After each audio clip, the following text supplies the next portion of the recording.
In today's video, I'm going to teach you how to clear everything from Microsoft Edge. First, let's begin by opening Microsoft Edge. You can do this by finding the Edge icon on your desktop or in your taskbar. Once you click on that icon, Edge will launch and you'll be greeted by your home page. This is the starting point for everything you need to do. Make sure you are connected to the internet for a seamless experience. Opening Microsoft Edge is crucial as it sets the stage for our next steps in clearing your browsing data.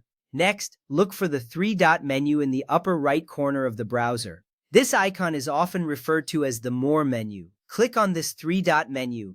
A drop-down list will appear, showcasing various options. Among these options, you'll want to select Settings. This menu is your gateway to customizing and managing your browsing experience. Clicking on Settings is important because it allows you to access the tools needed to clear your data effectively. Once you are in the Settings menu, locate the section labeled Privacy, Search, and Services.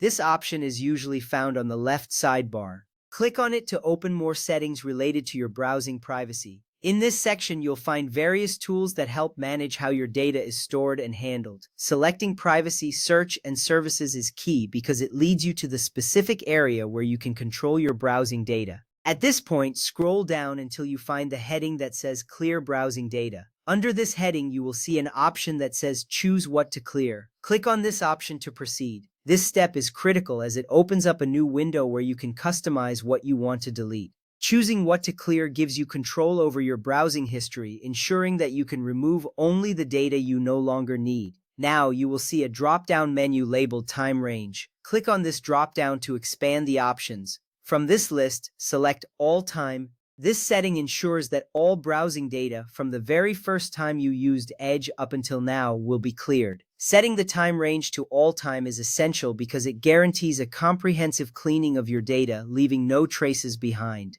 Next, a list of items you can remove will appear. Here, you can check the boxes next to the items you wish to delete, such as browsing history, cookies, and cached images. Take your time to review these options carefully. Selecting the right items to remove is important to ensure that you only delete what you truly want gone. This way, you can maintain your preferences while still freeing up space and enhancing your privacy. Finally, once you've made your selections, look for the button that says Clear Now. Click on this button to initiate the clearing process. A confirmation message may appear, reassuring you that the data is being removed. Clicking Clear Now is the final step in ensuring your browsing experience is clean and private. You will see a notification confirming the action, which provides peace of mind that your data has been successfully cleared. And that wraps up our tutorial on clearing everything from Microsoft Edge. Following these steps regularly can help improve your browsing speed and maintain your privacy. Remember, keeping your browser clear of unnecessary data is not only a good practice but also an essential part of maintaining a secure online experience. Thank you for watching.